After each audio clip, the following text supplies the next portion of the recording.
고린도 전서는 바울이 고린도 교회에 보내는 편지입니다. 근데 이제 전서가 있고 후서가 있다는 거는 편지를 2번 보냈는데 첫 번째 편지가 고린도 전서. 물론 고린도 전서가 첫 번째고 고린도서 2번째 이렇게 돼 있지만 전후서를 읽어보게 되면 편지는 몇 번 더 보낸 것으로 확인이 가능해요. 근데 뭐 그건 중요하지가 않습니다. 왜냐하면 내용이 없기 때문에 그런 걸 공부해 봐야 별 소득이 없어요. 그냥 머리만 복잡한 거예요. 이게 뭐 3번째냐 4번째냐 그런 건 별로 중요하지도 않습니다. 어차피 사사로운 얘기를 자꾸 많이 해봐야 그런 공부를 많이 할수록 뭐만 생기냐면 너는 그 지식이 없지. 나는 이 고린도 전서가 몇 번째 편지인지 아는데 그런 얘기만 맨날 하고 앉았는 거예요. 그래서 그냥 바보처럼 모르는 게 차라리 좋아요. 그래, 넌 알아서 좋겠다. 그래서 그 편지는 뭐라고 써있는데 자기도 몰라요. 뭐라고 써있는지를 알 수가 없잖아요.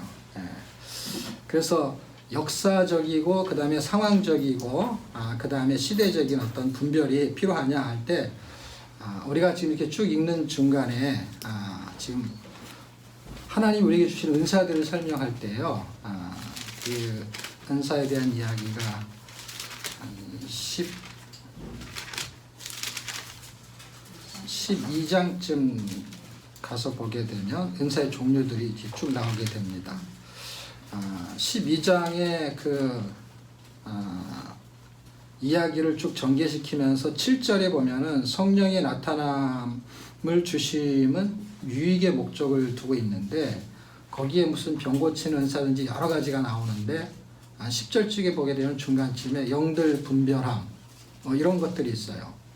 그러니까 여기에 은사들이 되게 좋은 게 많거든요. 8절서부터 쭉 전개되는 이야기가 지혜, 지식, 믿음, 병 고치는 은사, 능력 행함, 예언, 영들 분별, 방언, 통역, 통변 이런 거예요. 이런 게 교회 안에 있었다는 것입니다. 어떤 게 중요하냐? 어떤 게 중요하지는 않습니다. 무슨 이야기냐면 성령이 이것을 주시는 목적이 유익에 있어요. 그러니까 유익이 없으면 중요하지가 않는 거예요. 그러니까 유익이 되면 중요한 거예요. 그러니까 유익이 되냐는 것이죠. 그러니까 초점이 우리는 은사에다가 초점을 잡는데 은사를 주신 목적에다가 초점을 잡게 되면 은사를 주신 목적은 유익이야. 그러니까 이 은사가 없는 사람인데 유익한 사람이 있고 이 은사가 있음으로 인해 가지고 엄청나게 무익한 사람이 있어요. 무익하다는 게 뭐냐면 엄청나게 해를 끼치는 거야, 교회에. 그러면 이 편지를 왜 썼을까요? 야, 고린도 교회는 너희들은 좋겠다. 이런 은사가 많아서 이 이야기가 아니라 이런 은사가 있는 거는 귀하게 보겠다는 거예요. 왜냐하면 신령한 것이라는 설명을 했기 때문에 12장 1절에 신령한 것 당연히 좋은 거죠. 그런데 그 은사를 목적대로 사용 못했다는 것 때문에 기록하고 있는 거거든요. 그러니까 지금 우리에게 은사가 나타나는 것보다 더 중요한 거는 나한테 이런 은사가 있느냐 없느냐 할 때 사실 이런 은사가 있거든요. 있다는 얘기는 뭐냐면 병 고치는 은사 없는 것 같은데도요 나타날 때가 있어요. 여러분 아프면은 하다못해 애가 감기에 걸려도 기도해달라 그러는 아주 초신자 성도들이 있을 때가 있어요. 그럼 신기하게 기도하면 나아요. 시간은 한 3일 정도 지나서 대부분이 다 낫더라고요. 아주 정말 신기해요. 그리고 3일째 온 애들은 그 즉시로 나요. 좀 늦게 와가지고 어쨌든 능력이 나타나요. 예언하는 거, 예언이라는 것은 미래를 말하는 게 아니기 때문에 하나님의 말씀이 이렇게 될 것이다가 사실 예언이잖아요. 근데 성경이 이렇게 될 것이다는 얘기잖아요. 예수 믿으면 구원받을 것이다. 이게 예언이라니까. 우리가 그 은사를 생각하지 못한 은사를 가지고 있다니까요. 정말 신기하게도. 그런데 그런 은사들보다 중요한 게 유익한 데다 지금 두고 있는 거예요. 다시 말하면 고린도 교회는 은사가 있는 정말 귀한 교회였어요. 그런데 이상하게 문제가 많이 생겼어요. 그러니까 문제하고 이렇게 붙어있는 내용의 단어를 계산하면 분쟁이라는 단어가 나와요. 분쟁이 결국 문제를 만들어냈던 것이죠. 그럼 분쟁은 왜 생겼냐는 거죠. 그러니까 문제는 설명할 필요가 없어요. 왜냐하면 분쟁하면 문제가 발생하는 거니까. 그러니까 어떤 문제가 발생하느냐 할 때 발생의 종류들이 되게 다양하게 나타나는데, 일단 우리가 고린도 전서를 읽을 때 이게 몇 년도에 어디서 누가 썼고 하는 거는요, 성경 공부로 하면 되고, 그럼 성경 공부를 안 한 아이들이 읽을 수가 있잖아요. 그러니까 안 하는 사람들한테 맞는 이야기가 굉장히 중요한 거야. 그러니까 예를 들면 제가 예를 들어서 몇 년도에 누가 어디서 썼다 이 얘기를 할 수 있어요. 그리고 제가 쓴 책을 봐도 설명이 돼 있어요. 근데 그거는 그런 거를 다 책마다 숙지해가지고 읽으려고 할 필요가 없어요. 그냥 그거에 대한 상식이 필요한 참고서가 옆에 있으면 나중에 필요할 때 그냥 보면 돼요. 근데 몇 년도에 섞여졌기 때문에 그거를 알고 있고 모르고 있는 것 때문에 변화될 게 있느냐? 없어요. 지역에 따라서 변화될 게 있느냐? 없어요. 그 느낌은 살짝 갖고 올 수 있어요. 왜냐하면 드로아에서 썼다든지 아니면 고린도 전서에서 썼다든지, 고린도서는 마게도에 썼거든요. 로마서는 고린도에서 쓰게 되고. 근데 몇 년 뒤에 어떻게 쓰게 되냐 하는 그 스토리 때문에 이야기가 되는 건데, 그건 역사적인 배경이라고 해요. 근데 그런 걸 알면 좋냐 할 때, 알면 좋은데 몰라도 전혀 상관이 없는 거예요. 왜냐하면 유익이 안 되면 아무 상관이 없어요. 고린도에서 그러니까 예배소서, 그러니까 예배소라는 지역에 있을 때 고린도 교회 지도자들이 찾아와요. 그러니까 예배소 지역에서 썼겠죠. 그리고 뭐 누구 손에 들려 보냈느냐 할 때 뭐 누구 손에 들려 보내서 쓸 수도 있고. 그래서 그 사람에 대해서 연구를 하게 되고, 그러면은 그 인물에 대한 공부를 또 하게 되고 위치를 자꾸 찾게 돼요. 그러면은 읽기에는 상당한 단점이 생기는 거예요. 왜냐하면 공부처럼 읽어지게 되면은요, 이걸 자꾸 분별을 자꾸 하려고 그래요. 분석을 자꾸 하게 돼요. 1장은 뭐, 2장은 뭐. 근데 사실 그렇게 돼 있어요. 1장, 2장, 3장, 4장은 잘 정리가 돼 있어요. 왜냐하면 13장, 그럼 우리가 잘 알듯이 뭐예요? 사랑장, 이런 식으로 돼 있어요. 근데 13장 앞에 있는 거와 뒤에 있는 것을 다 합쳐가지고 은사가 붙어 있어요. 그래서 그 다 붙어 있는 내용에 지금 12장부터 이게 13장 앞에 있는 거잖아요. 14장은 13장 뒤에 있는 거잖아요. 그래서 13장만 알면 요 세 장은 다 은사하고 관계되어 있는 내용을 전개시켜요. 근데 참 신기하게 잘 자세히 읽어보면은요, 사랑이라는 그 13장을 빼고 그 전후에 있는 이야기가 은사가 막 나오는데 계속 반복적으로 많이 나오는 단어가 있어요. 부자인데 방자로 시작하고 원자로 끝나. 방언에 대한 이야기를 많이 해요. 다시 말하면 이 고린도 교회는 여러 가지 문제 중에서 방언이 보편화되어 있었다라는 걸 확인할 수가 있어요. 보편적인 걸 가지고 설명을 해주는 이야기가 이게 문제가 많은 거를 설명을 더 많이 하게 돼 있는데, 은사가 다양하게 있었던 것 같아요. 그런데 방언 때문에 생기는 문제가 있었는데, 그거는 특정인 한두 명이 방언을 한 거라면 문제가 안 생기는데, 방언은 대다수가 받았던 것 같아요. 그런데 무슨 이야기인지를 모르고 막 떠들어댔던 것으로 지금 바울이 이해를 했던 거예요. 자기가 개척했던 교회니까 어느 정도의 성향을 알았던 거겠죠. 자, 그러면 고린도 전서는 이렇게 장별로 막 이해하려고 그러면 너무 이게 16개에 대한 장들을 이해해야 돼요. 이런 식으로 성경을 다 읽는다는 건 너무 힘든 거예요. 공부는 어차피 고린도전서 하나를 가지고 몇 개월도 할 수 있어요. 근데 우리가 성경 읽을 때 고린도전서 읽고 그다음에 고린도후서 읽고 이렇게 쭉쭉 읽어 나가잖아요. 읽어 나갈 때는요, 큰 초점을 하나 잡는 게 좋아요. 물론 큰 초점을 잡으면서 계속 읽으면서 또 공부를 하는 게 있잖아요. 성경 공부를 하지 말라는 게 아니라 하면서 나한테 쌓이는 게 있잖아요. 고린도전서는 보세요. 내가 암기가 됐잖아요. 그 암기가 된 거는 반복할 필요가 없잖아요. 고린도전서는 바울이 예배소 지역에서 쓴 편지야. 3차 전도 여행 때쯤. 그럼 3차 전도 여행은 몇 년도지? 이 사람이 한 6년, 48년 1차예요. 49년에서 한 52년이 2차 전도 여행이에요. 고린도 교회가 그때 생겼겠죠. 그럼 54년에서 한 57년 사이에 이제 한 3년 정도는 예배소 지역에서 그 선교사역, 목회를 하는 거, 그게 목회죠. 선교사역이 사실 목회예요. 교회를 세워가지고, 교회를 세워서 예배소 교회를 목회한 거니까. 그러면 뭐 56년, 57년 정도에 써졌다고 보는 거죠. 약간 끝물에 써졌겠죠. 그리고 뭐 이제 뭐 디도를 통해서 편지를 보내고 뭐 왔다 갔다 뭐 이렇게 뭐 하다가 이런 거를 파악하는 게요. 사실은 그거는 성경 공부에서 자료를 보면은 웬만큼 나와요. 근데 그걸 토대로 읽어도 장이 휙휙 넘어가잖아요. 읽는 공부가 아니잖아요. 일장 공부하고 가는 게 아니잖아요. 그러니까 쭉쭉 넘어가잖아요. 근데 그 지식이 그렇게 크게 영향력을 행사하지 않는다는 거예요. 제가 공부를 해보니까 그게 대단한 것 같은데 처음 한번 공부하면 그건 끝이에요. 그리고 못 외워도 내가 그걸 알았기 때문에 그걸 또 뭐 보면서 뭐 외우려고 할 필요도 없어. 고린도후서 모르면 그걸 배우려고 하지 고린도전서 그걸 또 하진 않잖아요. 근데 성경에 읽기는 고린도서를 또 읽잖아요. 그렇죠? 그러니까 그 지식을 가지고 있는 상태에 읽더라도 이걸 외워져 버린 게 아니기 때문에 사실은 그렇다는 것을 이렇게 감은 갖고 있겠죠. 그러나 그것보다 더 중요한 게 있어요. 그게 뭐냐면 고린도전서를 어디서 썼든지 누가 썼든지 물론 바울이 썼지만 어쨌든 하나님의 말씀이니까 하나님이라는 그 입장 물론 바울의 색채를 느끼는 공부가 필요할 때가 있어요. 그러나 어차피 그것도 마찬가지예요. 사실 그 느낌만 틀린 거예요.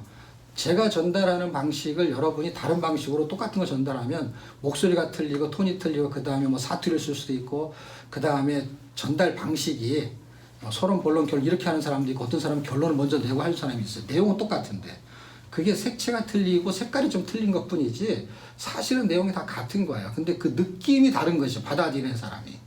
그러니까 공부에 대한 어떤 지식으로서 색깔을 내는 게 아니라 이 자체 색깔이 있는 거예요. 고린도 전서라는 자체 색깔이 있는 거예요. 바울이 썼든 누가 썼든 물론 바울은 이런 생각을 갖고 썼겠지. 물론 제가 이렇게 읽다 보면은 고린도서 12장 있잖아요. 근데 로마서 12장을 보잖아요. 장이 똑같잖아요. 똑같은 장에 로마서가 여러 가지 얘기하다가 은사를 얘기하는데 딱 12장에서 얘기를 해. 장은 우리가 구분했는데 그 16장인데 장이 똑같잖아요. 16장이잖아요. 근데 그 위치가 비슷하다는 것이죠. 그러니까 앞쪽에 있느냐 뒤쪽에 있느냐 가운데 있느냐 할 때 12장 그러면 16장까지 있다 그러면 약간 뒤쪽에 있는 것이죠. 이렇게 뒤로 가는 범위의 초주에 있는 것이죠.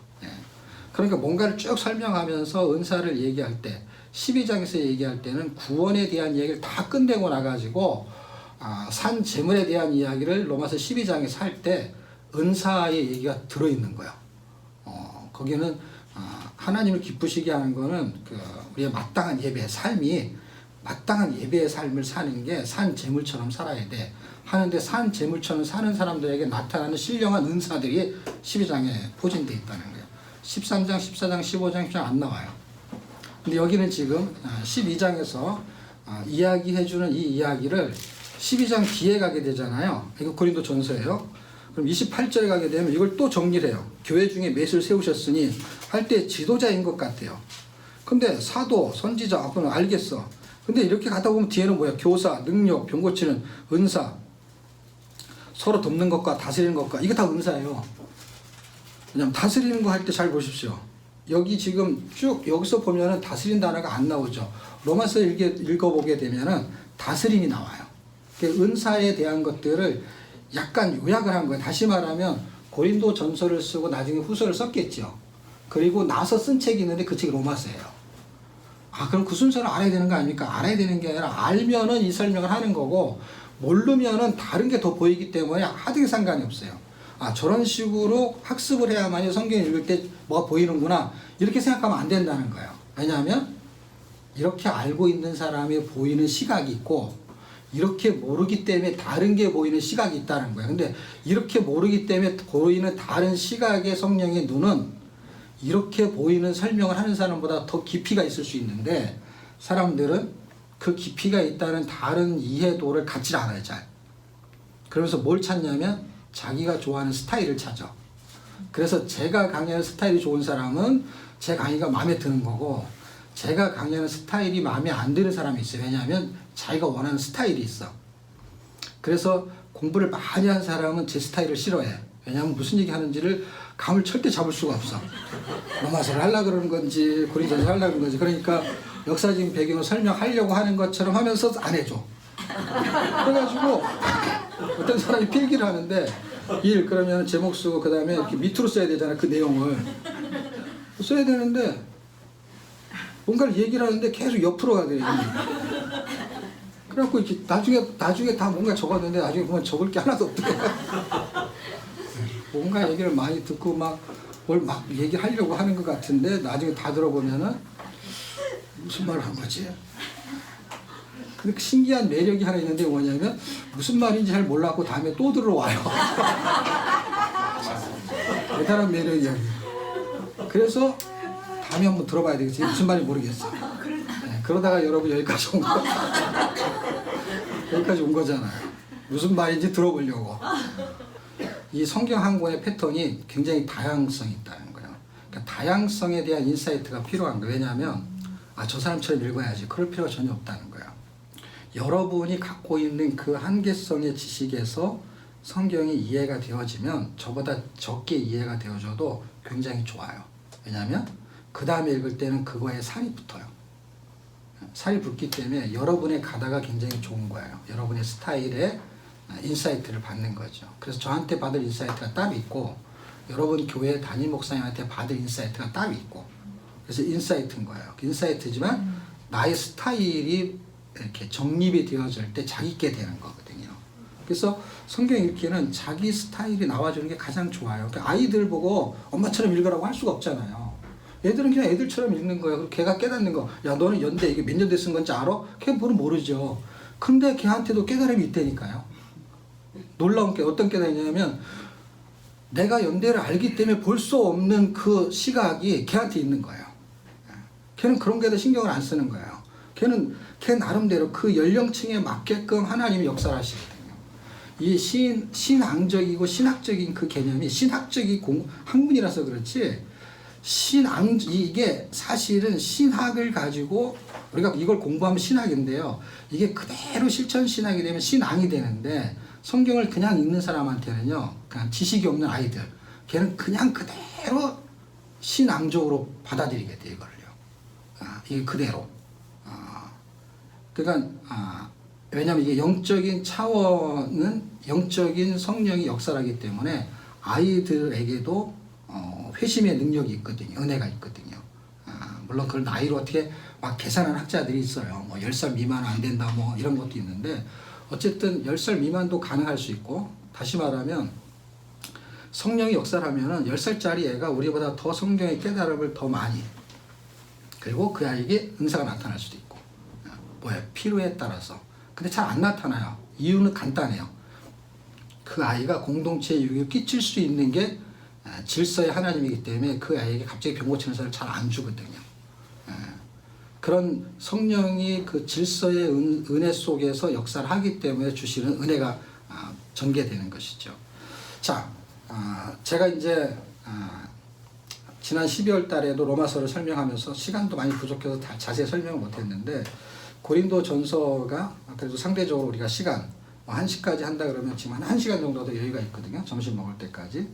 1시간 정도 여유를 가지고 이제 천천히 살펴보게 되면 양은 1시간 만에 다 할 수 있는 건 아니에요. 근데 지금 제가 전체적인 자꾸 초점을 잡으려고 하는 이유는 고린도 전서는 고린도 교회에 보내진 편지가 분명하고 그 교회 안에 분명히 문제가 있었던 것이 분명해.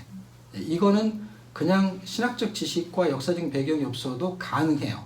왜 가능하냐면 읽으면서 그것을 이렇게 눈치를 챌 수가 있어. 그런 것들이 보여지기 시작하게 되면은 자연스럽게 말하려고 하는 것들에게 나에게 해당되는 것만 찾으면 되거든요. 근데 이제 이런 시간은 이미 깨달아진 사람을 통해서 받는 은혜가 있기 때문에 깨달아지는 전체적인 것이 어떻게까지도 보여지느냐 라는 것으로 성경은 오묘한 진리가 있구나 하는 깨달음 하나와 그러고 나서 여러분이 나중에 고린도전서를 읽을 때 나에게 깨달아지는 것이 그 인사이트 때문에 플러스업이 되는 걸 발견하실 때가 있어요. 왜냐하면 제가 경험한 거거든요. 무슨 얘기냐면 제가 생으로 그냥 읽었을 때와 저희 선배들이 성경을 읽고 설명하는 걸 듣고 제가 읽었을 때 무슨 플러스 알파가 있냐면 성경의 깨달음이 플러스 알파가 깊이가 더 이런 거 있죠. 삽질을 할 때 너무 힘들게 삽질을 하는데 삽질을 잘하는 사람이 요령을 가르쳐줘요. 그러니까 이렇게만 파면 안 되니까 발로 그 삽을 갖다가 발로 한번 탁 찍은 다음에 이렇게 들어 올려. 그러면은 훨씬 잘 파질 거야. 그러면 모래를 팔 때는 발로 안 찍어도 잘 되는데 이 굳은 땅을 할 때는 이렇게 발로 탁탁 치면은 요령이거든요. 그런 인사이트를 하나만 오늘 얻어가도 여러분이 이제 성경을 고린도전서를 이제 삽질을 할 때 뭔가를 퍼 올릴 때 어디를 팍 찍으면은 돌을 찍으면 그게 안 되거든요. 돌을 피해서 찍어야 되거든요. 돌을 찍으면 이게 흡입할 수가 없잖아요. 그러니까 어디를 찍어야 되는지를 이렇게 삽질할 때 그 요령을 찾아내게 되면 이 군데군데 흐름이라는 게 있어요. 그 흐름을 잘 찾게 되면 이 얘기를 하려고 이렇게 16장까지 전개를 시켰구나 하는 게 잡히면 그 다음에 여러분은 소소한 것들은 그것 때문에 이제 더 깨달음이 풍성해지죠. 고린도전서 같은 경우는 제가 하루에 한 번씩 그 바울서시 히브리서까지 일독하면서 사람들이 오면은 설명해주고 그 다음날 또 매일 집에서 읽었을 때가 있었어요. 그러니까 교회에서도 매일 읽을 때가 있고 우리 같은 성경 통독하는 그 집에 가서 성경을 매일 읽을 때 로마서부터 히브리서까지 읽으면서 설명을 하는데 오늘날 고린도전서가 충성이라는 단어로 이게 1장에서 10장까지 정리가 쫙 되는 거예요. 야, 이렇게도 정리가 되는구나 라고 그 다음날 가서 또 로마서부터 히브리서까지 읽는데 고린도전서가 다른 언어로 정리가 되는 거야. 하루 사이에. 고린도전서만 몇 번 읽는 게 아니라 로마서부터 히브리서까지 읽는 중에 그냥 잠깐 읽는 거예요. 왜냐면 여기다 신경을 쓸 수가 없어요. 왜냐면 고린도 지나면 고린도후서를 또 봐야 되고. 근데 고린도후서에 강렬하게 남는 단어가 생기는 거예요. 그 다음날에. 공부한 게 아닌데. 그걸 제가 깨달으면서 한 권의 책이 다양한 각도에서 깨달음이 생길 수 있다라는 인사이트를 제가 갖게 됐어요.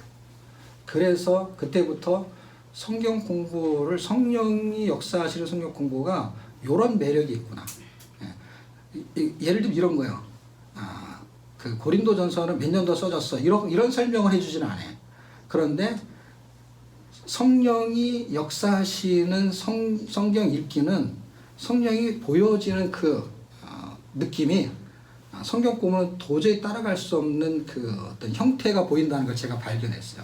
벌써 꽤 오래됐어요. 10년도 넘었죠. 꽤 오래전에 그게 보이면서 제가 생각되어지는 게 뭐냐면 여러분이 그런 경험을 만약에 한 번이라도 한다면 성경 읽기에 목숨을 걸 만한 가치를 느낄 수 있겠다. 그래서 여러분이 저한테 와서 공부하듯이 하게 되면은요, 이거 그냥 목숨을 걸 만한 일이야. 뭐 언제든지 공부하면 되지. 뭐 온라인으로 듣든지 뭐 책을 사다 보든지 하는데 성경 읽기를 통해서 사람들이 저한테 붙었던 이유 중에 하나는 뭐냐면 중요한 가르침이 있어서가 아니라 저 사람한테는 인사이트가 있는 것 같아요. 인사이트. 근데 그 인사이트가 제가 막 열심히 연구해서 발생한 것이 있으면 여러분한테 그걸 가르쳐 줄 텐데 그런 게 별로 없거든요. 근데 읽으면서 초점을 잡는 거예요. 오늘 그런 초점이 좀 잡혔으면 좋겠는데 제가 3장을 읽었잖아요. 3장을 읽은 거에는 3장을 한번 가볼게요.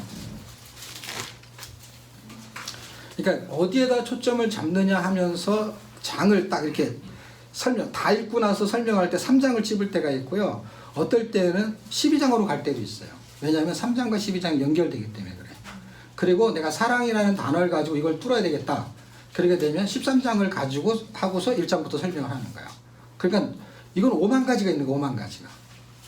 그냥 1장은 뭐 2장은 뭐 3장은 뭐 그런 기계적인 성경 공부는 이미 학자들이 써놓은 책들이 무지무지 많아요. 그래서 학습은 얼마든지 할 수가 있어. 근데 지금 제가 설명하는 형태는 그런 지식으로는 설명이 불가한 내용들이에요. 그러니까 다시 말해 전개 방식이 내용은 똑같은데 전개 방식이 달라. 그건 뭐예요? 설교할 때나 큐티할 때나 완전히 다른 형태가 나올 수 있다 라는 걸 이해했으면 좋겠습니다. 자, 지금 3장에 보게 되면 두 종류를 설명해요. 육신에 속한 자와 그 다음에 육신에 속한 자와 신령한 거. 그러니까 육신의 반대는 신령한 거. 그러니까 성령에 속한 자와 육신에 속한 자, 이렇게 영에 속한 자와 육신에 속한 자, 이렇게 구분하게 되는 것이죠. 그러면 고린도 교회는 고린도 지역에 있는 고린도 교회 밖에 있는 사람한테 전도를 하는 목적으로 쓴 게 아니잖아요. 그러니까 배경을 알아도 이 정도 배경만 있으면 되는 거예요. 몇 년도 이런 거 몰라도 상관없는 거예요. 다시 말하면 이건 고린도 교인들한테 쓰는 거지.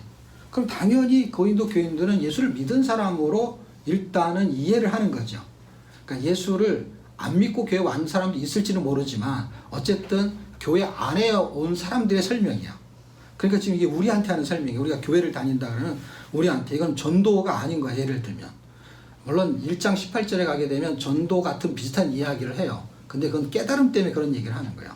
그러니까 성령으로 깨닫지 않으면 깨달을 수가 없어. 믿을 수가 없어. 이 얘기를 하는 거야. 왜냐하면 지금 영적인 이야기를 지금 끌고 가기 때문에 그렇습니다. 그런데 형제들아, 내가 신령한 자들 대함같이 너희에게 말할 수 없어서 무슨 얘기냐면, 예수 믿고 거듭났는데 거듭난 사람 같지가 않아. 이런 느낌이 포함되어 있는 거예요. 이 뉘앙스 자체가. 그래서 예수는 믿고 구원은 받았는지 모르겠지만 이런 얘기예요. 그냥 우리말로 표현하면. 그럼 성경은 제가 CGN TV에서도 그 교리를 강의할 때 한 이야기 중에 예를 들면 교리적인 이야기를 하다 보니까 뭐 이런 종류의 얘기를 이제 할 때도 있었어요. 다시 말하면 육신에 속했다, 영에 속했다, 신령하다. 그러니까 예수를 믿었냐 안 믿었냐 이런 구원의 확증을 하는 어떤 기준들, 여기는 아주 애매모호한 것이죠. 그러니까 육신에 속했다, 육신에 속해 있는데 어떤 거냐, 예수를 믿었는데 육신적인 삶을 산다. 그래서 제가 볼 때는 이걸 둘로 완전히 나누기에는 약간 무리수가 있다라고 하면은, 예수를 믿었지만 육신적인 삶에 가깝게 사는 사람들, 그래서 성장이 잘 안 되고 있는 상태 때문에 발생한 문제라고 지금 바울이 해석을 한 것 같아요. 고린도 교회의 문제는 현대교회 문제와 동일한데요. 그 문제는 뭐냐면, 예수를 믿으면은 성령에 가까운 삶을 살아야 되는데, 다시 말하면 스데반이 성령이 충만했다라는 얘기를 했잖아요. 그리고 7 집사를 뽑을 때 사도행전 6장에 성령에 충만한 사람들을 뽑았어요. 그러니까 신령한 사람들이죠. 그 성령에 충만한 사람들이 중에서 일꾼을 뽑았다라는 것이죠. 그런데 예수는 믿어서 교회는 다니는데 이게 성장이 멈추거나 성숙이 안 되는 상태에 있는 사람들 때문에 나타나는 현상이에요. 그 현상이 뭐냐면, 성령을 따라서 살아야 되는데, 그러니까 말씀을 따라서 살아야 되는데 사람을 따라서 살아버린 거예요. 그러니까 사람은 어떤 사람이냐, 예를 들면 석가모니를 따랐냐 이런 게 아니라, 예수를 믿는 사람 중에서 어떤 사람은 바울을 따르고 어떤 사람은 아볼로를 따르고 뭐 이렇게 따르는 사람이 있다는 거예요. 그런데 보세요, 바울이 기준을 잡아야죠. 바울도 뭐냐면, 너는 나를 따르라 이런 말 한 게 아니라, 너는 나를 본받으라 이렇게 말해요. 11장쯤에 가서 이렇게 얘기하는데, 혹시 찾으셨나요? 아니, 읽으셨나요? 기억나나요?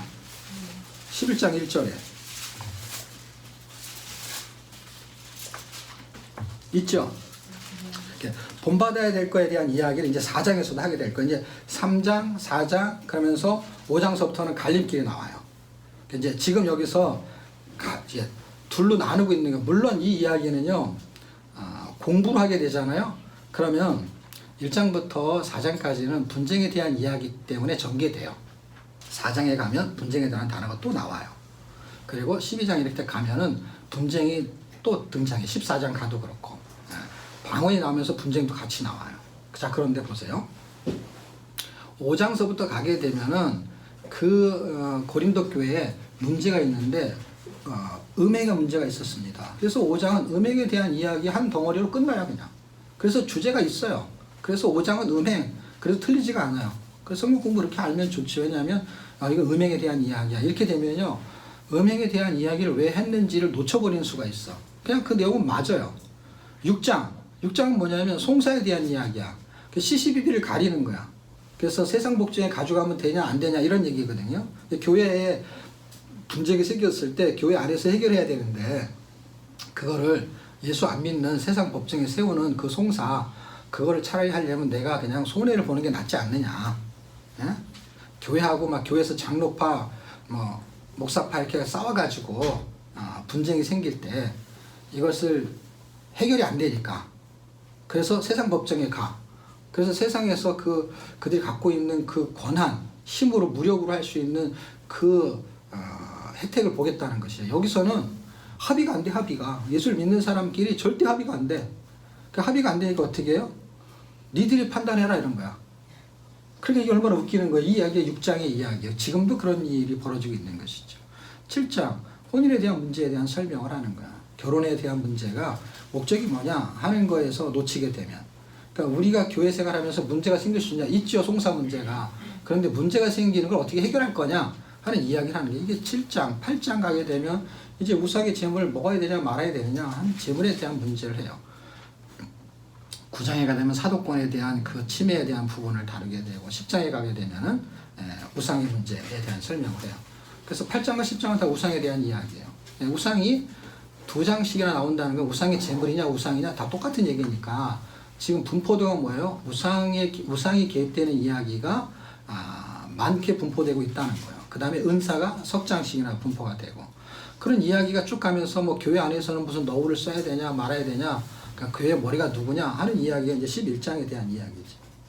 12장에서 이제 교회 안에서의 그 행동을 어떻게 해야 되느냐, 함부로 예배의 태도를 어떻게 갖춰야 되느냐 하는 이야기가 사실은 12장, 13장, 14장이 되고, 15장은 부활을 믿지 않는 사람이 있는데 이게 말이 되냐 하니까, 잘 보시죠.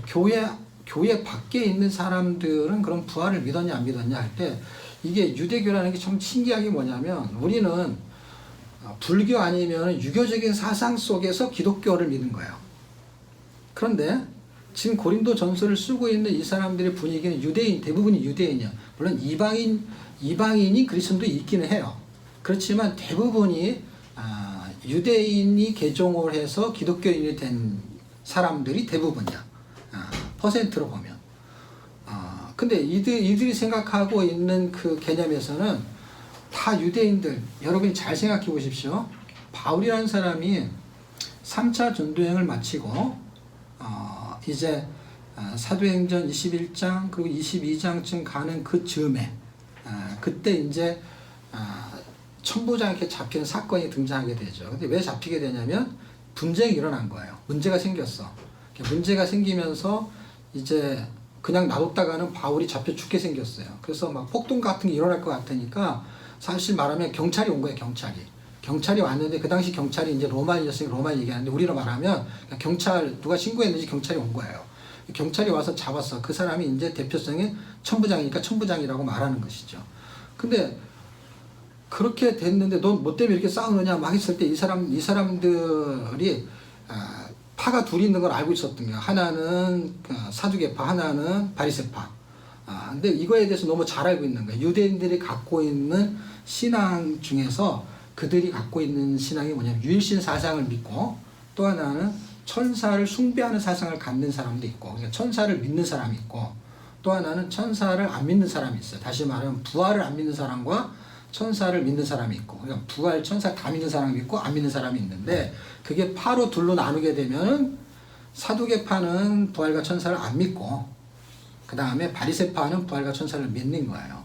그러니까 그런 사람들 중에서 개종한 사람들이 아마 교회 안에 들어왔을 가능성이 높은 거예요. 왜냐면 바리새파 쪽에 있는 사람들도 예수를 믿을 수 있고, 사두개파 쪽에 있는 사람도 예수를 믿을 수 있고, 다시 말하면 한국에서 유교 사상에 찌들었던 사람이 예수 믿을 수 있고, 불교에 찌들었던 사람이 예수를 믿을 수 있는데, 그 사람의 가다가 나오는 것이죠. 그러니까 정통 기독교라는 게 없는 거예요. 처음에는 유대교가 기독교화되는 속에서 이들이 갖고 있는 날과 절기를 지키는 이런 것이 색채가 갖고 있는 상태에서 교회 안에 들어간 거야. 그럼 이방인은 그러면 아무것도 안 믿다가 들어왔겠냐. 천만의 말씀. 이 사람들은 또 예수를 안 믿었던 자기들의 가다가 있는 거예요. 다시 말하면 우상 숭배를 했던 그 가다. 고기를 먹으면서 율법을 지키지 않았던 그들의 삶, 이게 들어와가지고 짬뽕이 돼 있는 거예요.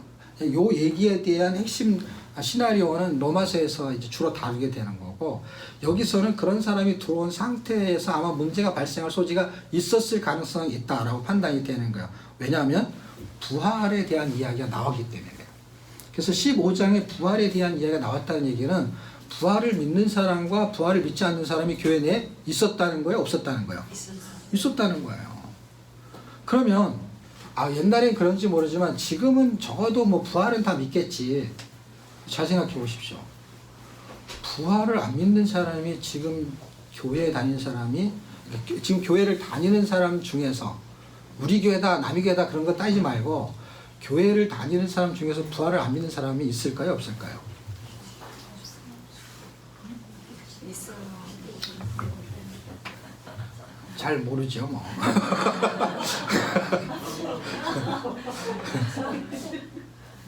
잘 모르는데 부활에 대해서 믿는다고 하면서도 안 믿는 사람이 있는 거고, 그냥 잘 모르기 때문에 못 믿는 사람도 있고.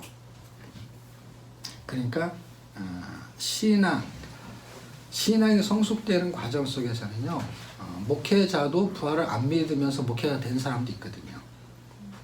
그 실제 인물은 제가 만난 적이 있거든요. 그렇지만 누구라고 얘기하기는 좀 곤란한. 어차피 누군지 모르죠, 이름을 대도. 대학원에서 한 학기 공부할 때 신학을 공부하러 온 분이에요. 근데 그분은 이제 교단이 제가 배우는 교단이 아닌데 대학원 공부를 하러 온 사람이에요. 그분이 강화도 어느 교회에 그 후임 목사님으로 가시게 됐어요. 그래서 그 교회 갔더니 전임 목사님의 서재에 보니까 유명한 목사님들이 설계집 짓고 다 있더래요. 그래서 하여튼 설교도 잘하고, 그 교회는 한 강화도 지역인데 오래된 교인들이 많아가지고 자기보다 나이가 많은 장로님이 가족들을 데리고 와가지고 명절이 되면 세배도 하는 그런 교회예요. 자기보다 나이가 훨씬 많은데. 그게 젊은 목사가, 제가 그때 생각해보면은 30대 중반쯤이었으니까 그분도 뭐 저하고 나이 차이 별로 안 나니까. 그러니까 신학교 졸업해가지고 이제 처음 목회하러 간 거죠. 가가지고 이 사람이 이제 대학원 와가지고 공부할 때쯤 되면 이 사람이 이제 그 과정을 뛰어넘은 거지. 그때 그 사람이 자기 얘기를 하는 거예요. 이제 부활주의, 그런 교인들 앞에서 부활주일이 됐는데, 부활주일 설교를 해야 되는데 자기는 예수님 부활을 안 믿는다는 거야. 신학적으로 공부를 한 거죠. 교단도 어디라고 얘기하면 또 그 교단을 또 뭐라고 하는 것 같아갖고 교단 얘기는 안 하겠는데, 그래도 정통 교단, 예를 들면 교단도 종류가 많은데 그래도 뭐 장로교, 감리교, 성결교 이런 그런 교단 중에 하나야. 그럼 괜찮은 교단이죠. 근데 자기가 그 확신이 없는데 어느 그 설교집에서 부활주일에 대한 부활집에 있는 내용을 끄집어가지고 그걸 그대로 적어가지고 외워가지고 그대로 설교를 했대요. 그러니까 다른 목사님의 설교집에 부활주일, 부활절을 하는 설교를. 근데 교인들이 엄청 은혜를 받더래. 엄청 은혜를 받고 자기는 그렇게 설교를 하고 났는데 나중에 자기가 부활을 믿게 됐다라는 얘기를 하게 된 거야. 자기는 부활을 믿지 않고 부활주일 설교를 한 거야. 하나님의 은혜가 얼마나 놀랐냐면 부활을 믿지 않는 사람이 설교를 해도 은혜를 받는 설교가 있는 거예요. 근데 어쨌든 계속해서 안 믿는 사람이 있을 수 있냐? 신학교 교수도 부활을 안 믿는 사람이 있어요. 뭐 예를 들면 영지주의를 믿는, 그 당시 2000년 전에 영지주의라는 것이 사실은 육은 악하고 영은 선하다. 그래서 육은 아무렇게나 살아도 상관없다. 구원을 받았기 때문에. 이런 영지주의 개념이 약간 구원파의 영향이 어느 정도는 가미가 된 것 같아요. 약간이라는 건 어떤 거냐면 이 도덕적인 그런 뭐라 그럴까, 도덕적으로 잘못한 거에 대해서 죄책을 별로 안 느껴. 그런 신앙 때문에. 예수 안 믿는 사람은 도덕적으로 엄청 잘못했다는 걸 깨닫는데, 예수 믿는, 잘못되게 믿는 사람들은 그걸 전혀 도덕적으로 잘못된 생각을 안 해. 왜냐하면 영적으로 해석을 해버리니까. 이렇게 살아도 아무 상관없다는 거죠. 그게 약간 구원파, 옛날에 그 세월호 사건에서도 구원파들이 그걸 깨닫지 못한 거죠. 그들이 죽는 건 자기하고 상관없는 것이죠. 구조할 생각을 안 하고 먼저 도망만 다녔던 거. 근데 그들이 신앙을 갖고 있었잖아요. 어쨌든 구원파를 할지라도. 그런 색채가 등장하는 게 2000년 전부터 영주주의 색깔이 등장한 거죠. 그게 조금씩 들어가고 이제 이렇게 그걸 전체를 받아들이는 사람이 있고 일부를 받아들이는 사람이 있고 해서 그게 이렇게 그런 색채가 등장하게 되는 거죠. 굉장히 무서운 것이죠. 근데 부활을 믿지 않았다는 것은 그들이 갖고 있는 기본적인 유대교의 바탕을 깔고 있었다라고 보여지는 거예요. 근데 바울이 유대교에서 기독교를 개종한 사람이잖아요. 그러니까 정확하게 성경을 읽어내지 못하면 옛날의 습성을 가지고 신앙생활을 그냥 해버리는 거예요. 그러니까 사람을 따라 사는 거예요. 그러니까 이거는 예수를 믿었다 안 믿었다 이렇게 딱 잘라 말할 수는 없고, 다시 말하면 이 경계선이 되게 모호하거든요. 이렇게 되면 구원 못 받고 이렇게 되면 구원 받고 이렇게 말하기 되게 곤란해. 그냥 예수를 믿으면 구원 이렇게밖에 설명이 되게 할 수가 없어. 그런데 예수를 믿었기 때문에 구원을 받았기 때문에 나타나는 현상은 그렇게 나타나면 안 된다라는 것이 또 따로 있어요. 그래서 이걸 율법적으로 해석할 거냐, 아니 그냥 복음적으로 해석할 거냐, 그런 난이도의 차이가 있지만, 여기서는 그런 얘기가 초점이 아니고, 일단 두 종류로 지금 바울이 보고 있는 거야. 누구를? 고린도 교회의 교인들을 봤을 때 육신에 속한 자가 있고 성령을 따라 사는 자가 있다라는 거예요. 그런데 지금 이 얘기를 누구한테 하는 걸까요? 지금 이 얘기를 누구한테 하는 거예요? 지금 고린도 전서를 누구한테 쓰고 있는 거예요? 그러니까 육신에 속한 자한테 말하는 거죠. 이게 지금 문제가 있는 걸 해결하는 거니까 지금 문제가 있는 사람들이 지금 육신에 속한 자잖아요. 육신에 속한 자한테 말을 하는 거예요. 근데 신기하게 이게 다 우리한테 해당이 거의 많이 돼요. 너무 놀랍지 않아요? 3장 3절에 보게 되면 너희가 아직도 육신에 속한 자로다. 그러니까 너희가 아직도라는 건 뭐냐면 이런 과정을 거칠 수 있을 수 있겠다라는 걸 이해하는 게 되게 좋을 것 같습니다. 너희 가운데 시기와 분쟁이 있으니 어찌 육신에 속하여 사람을 따라 행함이 아니요. 이거는 성령을 따라 행한 게 아니고 사람을 따라 행한 것이다. 왜냐하면 분쟁이 있고 시기가 있기 때문에 그렇다. 그런데 이제 1장으로 가요. 여기서 잡아놓고 이제 1장에서 쭉 정리가 되는 거예요. 왜냐하면 이런 생각을 가진 거야. 3장에서 1장서부터는 인사도 해야 되고 뭐 글을 쓰는 거니까 전개 방식이라는 게. 그럼 이건 1장부터 말해야 되지 않냐. 그런 게 아니라 마음 바탕에 바울은 자기가 목회도 해봤고, 그 다음에 이제 자기는 이제 에베소 교회에 와가지고 그 목회를 하고 있는 동안에 다른 사람들이 그 당시에 순회 선교사들이 이제 지나가면서 후임자들이 꽤 많았던 거예요. 잠깐. 그러니까 아볼로도 있었고, 뭐 게바도 있었고, 뭐 여러 사람들이 지나갔던 것 같아요. 그렇게 지나가면서 나름대로의 좋은 지식과 좋은 신학을 받아들였다 할지라도 이걸 지속적으로 바르게 일목요연하게 정리해 주는 사람이 부족했기 때문에 자기의 형태의 스타일의 신앙생활을 했던 것 같아요. 그러니까 문제가 많은 거예요. 음행에 문제가 있고 막 송사에 문제가 있고 얼마나 복잡하게 생각해 보세요. 여러분 옛날에 어떤 큰 교회에서 문제가 생겼을 때 교인들 막 떠나고 막 부목사님도 떠나고 막 그래갖고 막 목회자 막 뽑고 막 그런 교회가 있었어요. 이름만 되면 다 아는 교회. 그럼 그 교회만 그럴까요? 잘 알지도 못하는 교회지만 몇 번 쪼개진 교회들이 얼마나 많아요, 한국에도. 그런 교회 다니는 사람은 얼마나 피곤하겠어요. 자기 교회에 막 분쟁이 있어가지고 송사를 하는데 그걸 세상 법정까지 가져가. 창피해서 그 교회 못 다니는 사람도 얼마나 많은데요. 이 고린도 교회가 그런 일이 벌어지는 거예요. 그 다음에 음행의 일이 벌어지는 거예요. 그 막 결혼의 문제, 막 복잡한 일 한두 가지가 아니라 이게 외부적인 문제, 내부적인 문제가 다 그냥 통째로 다 들어있는 거예요. 지금 이게 우리 교회의 현실이죠. 그 현실이 그런 현실을 가지고 있는 상태에서 발생하게 된 원인을 바울이 찾아주는 것 같아요. 그럼 도대체 육신에 속한 자가 그런 상태에 있는 자들에게 여기는 이렇게 전개를 좀 더 이렇게 3장에서부터 이렇게 전개를 쫙 둘로 나눠서 전개를 시키는 거고 도입을 1, 2장에서 할 때는 원인을 설명해 주는 것 같아요. 제 느낌에는. 그래서 1, 2장에서는 원인 설명 때문에 1장 18절에 나오는 거예요. 1장 18절은 여러분이 다 잘 알잖아요. 이건 설교도 많이 하고. 이해가 돼요? 그러니까 3장을 먼저 설명했는데 이 뜻이 아니라 자꾸 읽다 보니까 바울은 고린도 교회에 이런 두 종류의 사람들이 지금 있는 것 같아. 그런데 지금 분쟁이 생기고 문제가 생겨갖고 막 교회가 쪼개지게 생기고 막 여러 가지 문제가 생기는 거는 결국 육신을 따라 사는 사람들 때문이고 그 육신을 따라 사는 사람들은 왜 그렇게 됐느냐를 설명을 해야 되는데 바울이 영적 분별적으로 보니까 그 사람들은 십자가의 도의 개념을 잘 이해하지 못한 것이다 라고 보는 거예요. 그래서 복음으로 다시 가는 거예요. 결국 회복할 수 있는 방법은 이 공부를 잘하는 게 아니고 우리의 문제를 발견하는 거는 진단이죠. 진단. 그래서 진단을 하게 되면 처방을 할 수 있잖아요. 처방을 하는데 보십시오.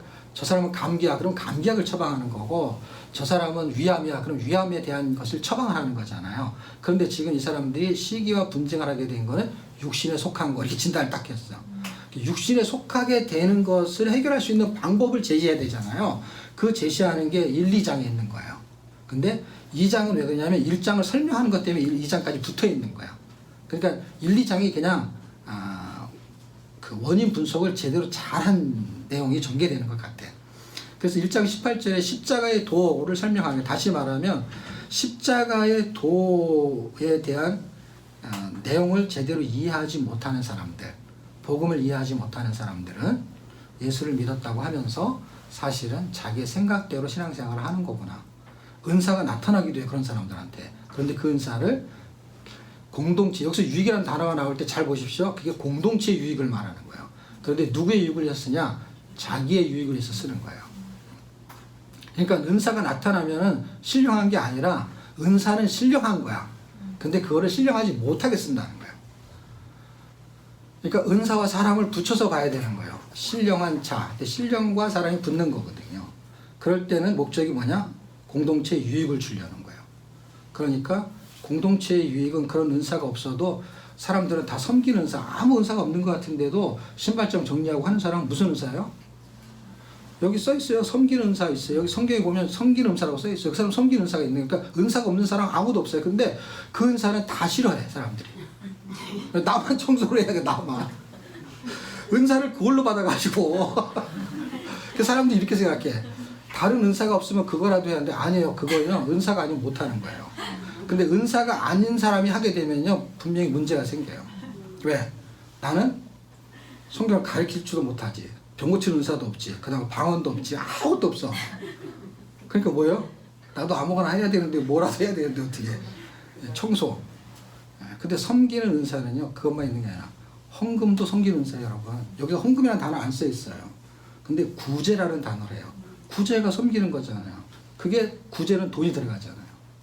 그러니까 돈이 들어가는 섬김이 있고 돈이 안 들어가는 섬김이 있어서 그래서 단어를 다르게 쓰지 다 섬김이잖아요. 헌신이고.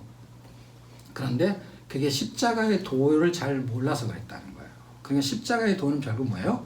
그리스도에 대해서 이해를 부족했다라는 설명을 하게 되는 거예요. 이 사람들이 원하는 거는요, 다 뭘 원하냐면요, 1장 22절 봐요. 유대인은 표적을 구하고 헬라는 지혜를 찾으나. 그러니까 표적을 구하니까 맨날 능력, 병 고치는 은사 이런 거. 능력 나타나는 거 여기다 초점을 잡고 헬라인은 지혜를 구하나. 그러니까 뭐예요? 학문적인 것만 구하는 거예요. 그게 딱 우리하고 비슷하잖아요. 그러니까 능력 나타나는 거. 그러니까 교회 여러분 잘 생각해 보시죠. 병 고치는 은사가 있으면요, 그 사람한테 함부로 못할 것 같아. 난 병 고친다니까. 감기는 다 요새 좀 감기가 3일에 안 나서 그렇지. 하여튼 기도하면 난다니까요. 근데 지혜를 찾는다니까 사실은 지혜라는 단어를 헬라인이라는 단어가 떴기 때문에 이 지혜는 어떤 지혜냐면요, 세상 지혜의 개념. 왜냐하면 십자가 18절에서 말하고 있는 지혜는요, 세상의 지혜와 하나님의 지혜라는 단어를 썼기 때문에 여기서 말하는 지혜는요, 세상의 지혜를 말하는 거예요. 헬라인의 지혜는. 그러니까 하나님의 지혜가 아닌 거예요. 그러니까 세상의 지혜니까 어떻게 하면 돈 벌 수 있고, 어떻게 하면 잘 살 수 있고, 그 다음에 어떻게 하면 성경을 빨리 알 수 있고 하는 지혜와 지식 쪽으로 가는 거예요. 근데 이게 은사 중에 하나예요. 아까 여러분 은사를 보면은 지혜 은사와 지식 은사를 두로 나눠놨어요. 사실은 같은 개념인데 약간 구분할 수 있어요. 약간 이게 EQ 쪽이냐 아니면 다른 쪽이냐, IQ냐 EQ냐 이런 차이가 있거든요. 어쨌든 사람의 두뇌를 가지고도 은사로 활용해요. 은사를. 굉장히 다양성이 있죠. 자, 이렇게 되게 되는 근본적인 거를 이제 설명을 하게 된 거는 1장 10절에서부터 이제 파생이 되죠. 그거는 11절에 글로에라는 지편으로, 글로에, 그러니까 글로에라는 사람이 이제 이름인데요. 글로에 지편으로 하니까 글로에라고 이제 설명해도 틀리지 않겠죠.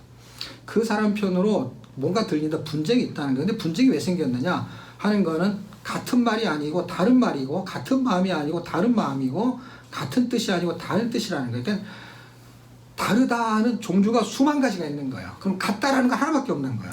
그럼 어떤 걸 같게 해야 되느냐 하는 것이죠. 10명이면 10명이 다 달라요. 근데 이걸 다 같이 하나로 만들려면 하나밖에 없는 거예요. 하나로 맞춰야 되는 거예요. 그러니까 성경에서 같은 게 같은 것이라고 했을 땐 하나인 거고, 다르다는 것은 10명이면 10명, 20명. 다른 건 너무 많을 수 있어요. 근데 다른 걸 하나로 만드는 게 아니라 하나에 맞추는 거예요. 야, 우리가 좀 마음을 맞추자 해가지고 말을 맞추는 게 아니라, 그거는요 되게 힘들어요. 30명, 교회가 클수록 힘들어. 사람이 많으니까. 근데요, 원래 하나인 거에 맞추면은요, 이 표적이 하나인 거야. 그거 어디다 맞추는 거냐? 십자가의 도에다 맞추겠다는 거예요. 그리스도에다 맞추겠다는 거예요. 그러면 파가 나눠지지 않는다는 거예요. 12절에 우리가 다 잘 아는 그런 것들. 근데 17절에 보게 되면은 자기는 오직 복음을 전케하겠다. 근데 복음을 전하는 그 기준이 십자가의 도. 이걸 통달하는 이야기는 2장 7절, 8절, 9절, 10절. 이게 비밀이라는 것이죠. 이 비밀을 아는 사람. 이 비밀을 왜 말하냐면요. 보세요. 여기서 비밀이라고 말했던 것이요. 4장에 가게 되면요. 비밀이라는 단어가 또 나와요. 그러니까 우리가 지금 이 일을 하는 것은 성령을 따라 사는 건데, 성령을 따라 사는 사람들은 신령한 자들이고, 그 신령한 자들은 3장 9절에 하나님의 동역자들이고, 그 동역자는 2장 7절에 우리가 비밀한 것, 하나님의 지혜를 말하는데, 그러니까 하나님의 지혜 이꼬르 그리스도예요. 그리스도 이꼬르 생명이에요. 그러니까 생명을 말해야 되는데 이게 생존을 말하는 게 이 사람들은. 그러니까 생명과 생존은 다른 거예요. 그러니까 생명은 본질을 말하는 거고, 그 본질이 살아내는 걸 생존이라고 해. 근데 살아내는 것을 지금 저는 뭘로 해석한 거냐면, 육신에 속한 자가 먹고 사는 거에 생존에다가 두는 거예요. 근데 생명에다 두는 건 어떻게 되냐면, 먹고 사는 문제가 포함되어 있지만은, 목숨을 생명에다 둬버리게 되면은, 예를 들면 신사참배, 아니면은 황제숭배, 이런 걸 안 하게 되는 거예요. 그러니까 문제를 해결할 수 있는 근본적인 소지를 지금 설명하고 있는 거예요. 안 그러면 문제를 해결할 수가 없어요. 그래서 상담으로는 해결이 안 돼요. 상담은 케이스 바이 케이스예요. 그런데 지금 성경은 케이스 바이 케이스가 아니라 only one wisdom을 설명하는 거예요. 하나의 지혜만 있으면 돼. 어떤 거? 그리스도가 뜨기만 하면은, 그 사람의 개입하기만 하면은 그 사람의 상황이 다 다르더라도 해결이 돼요. 근데 상담은 종류별로 상담을 해야 돼. 근데 성경은 종류가 틀려도 하나로 해결이 돼. 다시 말하면 세상에 뭐 만병통치약 없다 그러는데, 예를 들면 그냥 약 하나야. 신약 구약인 그 그리스도, 그분이 약이신 거야. 약. 왜냐하면 어떤 약? 나의 구원자가 되고 내 생명을 보존할 수 있는 그분의 약속이 그분이라는 거야. 그 약속을 믿는, 그 비밀을 갖고 있는 사람들은 육신에 속한 자가 아니고 성령에 속한 자, 그 사람들은 어떤 사람이라고 말하면 3장 9절에 그게 동역자야. 하나님은 이 일을 하는 거야. 너희들은 지금 교회에서 너희 일을 하는 거야. 교회에서 자기 일을 하는 거야. 그런데 그것을 판가름할 수 있는 기준은 4장 1절, 그게 그리스도의 일꾼인 거예요. 하나님의 일꾼은 하나님의 동역자고, 그 사람들은 3장 신령한 자들이고, 2장 7절 하나님의 비밀을 갖고 있는 자들이고, 그것은 하나님의 지혜를 갖고 있는 사람들이에요. 그래서 능력과 표적과 지혜가 없을지라도, 그러니까 세상의 지혜는 부족하고, 그 다음에 병 고치는 은사가 없어도 뭐를 갖고 있는 사람들이 능력이냐면, 뭐를 갖고 있는 사람이 지혜냐면, 그리스도를 갖고 있는 사람이 지혜고 능력이에요. 맞냐 틀리냐? 고린도후서 가보세요. 고린도후서. 그분이 능력이야. 그분이 지혜고. 고린도후서 12장 9절. 나의 일을 내가 내게 주었노라. 이는 내 능력이 약한 데서 온전하여지니라 하신지라. 그러므로 너희가 그때 기도함으로 나의 여러 약한 것들에 대하여 전하노니, 이는 그리스도의 능력이 내게 온전하게 하노라. 그리스도가 능력이라는 거예요. 그리스도가 나타나는 것이죠. 그러니까 바울은 병 고치는 능력이 있었어요. 근데 너무 놀랍죠. 자기 병은 못 고쳐. 근데 그리스도의 능력이 나타나, 그에게. 그러니까 병 고치는 게 능력이 아니라 뭐가 능력인 거예요? 그리스도 자체가 능력인 거예요. 그래서 그리스도 능력이에요. 그러니까 지금 이 유대인이 표적을 구하고 헬라인이 지혜를 찾으나 할 때, 표적이 결국 뭐예요? 능력인 거예요. 그 병 고치는 은사, 이런 표적을 보여달라는 거예요. 그리고 그것이 나에게 생기길 원하는 거예요. 보기만 하는 게 아니라. 그런데 그것이 신령한 사람들에게는 그게 있다는 거예요. 어떻게 있냐? 그냥 바보같이 가난한데 그에게 능력이 있는 거야. 그 세상에서는 뭐 대학도 못 나오고 머리도 부족하고 한데 그 사람한테 있는 거예요. 어떤 사람? 신령하기만 하면. 육신에 속한 게 아니고, 신령하다는 건 어떤 거냐면 뭐 대단한 게 아니라 그리스도 십자가의 돌을 붙잡은 사람을 말하는 거예요. 십자가의 돌을 붙잡은 사람. 그 사람들에게, 그 사람들과 그 사람이 아닌 사람들은 어떻게 구분이 되냐 할 때 4장 5절. 제가 이제 시간이 많지 않아 촘침 설명을 할 수가 없었고, 이제 벙벙벙 뛰어서 갈 텐데 15절 찾으셨나요? 4장 15절 그리스도 안에서 일만 스승이 있으되 아비는 많지 아니하니 그리스도 예수 안에서 복음으로 내가 너희를 낳았도다. 그러므로 내가 너희에게 권하노니 너희는 나를 본받는 자가 되라. 이렇게 말하고 있어요. 그러니까 너희는 나를 따르라와 다른 의미가 있는 거예요. 그러니까 다시 말하면 너는 내 밑에 있어 이게 아닌 거예요. 여러분은 지금 위치적으로 내 밑에 있는 것 같지만 이 밑에 있는 게 아니에요. 이 동역자인 거야. 아까 우리는 하나님의 동역자라 그런 거야. 이거는 위치상 어쩔 수 없이 제가 이렇게 위에 올라온 거지. 근데 가리치는 자가 그 위에 있는 개념을 가지면 안 되는 거예요. 가르치는 자가 어떤 개념을 가져야 되냐? 아비의 개념을 가져야 되는 거야. 아비의 개념. 그리고 예배소서에서도 그것을 잘 설명하고 있어요. 아비의 개념을 가져야 되는 거예요. 그러니까 교회에 목사가 위치상으로 메시지를 전하니까 위에 있는 것 같아요. 가르치는 자거든요. 네, 가르치는 자. 근데 보세요. 가르친다는 거는 스승이라는 단어를 표기에 틀리지가 않아요. 교사, 가르치는 자, 목사 이게 같은 의미야. 패스터가 원래는요, 원어의 뜻이 목사, 교사가 패스터의 의미를 가지고 있어요. 뭐냐? 가르친다라는 의미를 같이 갖고 있다 이 뜻이에요. 교사, 목사. 예배소서에서 말하는 건 목사와 교사로 주셨으니 이 말이 그 말이에요. 그랬을 때 가르치지만은 어떤 자세로 가르치느냐 할 때 그냥 학교의 교사의 자세로 가르칠 거냐 아니면 집에서 아비처럼 가르칠 거냐 할 때 너무 놀라운 것은 학교의 선생님이 가르치는 건 학점을 주니까 말을 잘 들어. 근데 엄마 아빠 아비는 용돈을 주는데도 말을 안 들어. 너무 신기하지 않아요? 돈을 갖다 바치는 곳에는 말을 너무 잘 들어. 자기가 돈을 주면서 말을 잘 들어. 근데 돈을 그냥 받으면서도 말을 안 들어. 여러분 그 피자집에 아르바이트 애들이 사장의 말을 잘 들어요 안 들어요? 잘 들어요. 근데 그 집에서 저기 아들은 말을 안 들어. 걔는 뭐까지 먹여주냐? 피자도 그냥 먹여주고 밥도 먹여주고 용돈도 일 안 해도 그 알바생 뭐만큼 줘. 일을 안 해도. 근데도 말을 안 들어. 주님이 스승이지만 우리의 스승이지만 아비의 심정을 가졌어요. 그래서 대신 죽은 거예요. 그러니까 학문적인 스승은 대신 죽을 필요가 없어요. 그거를 팔아서 돈을 버는 사람은. 근데 자기의 목숨을 들여서 자녀를 키우는 사람은 자기의 생명을 바치죠. 마인드가 그렇다는 거예요.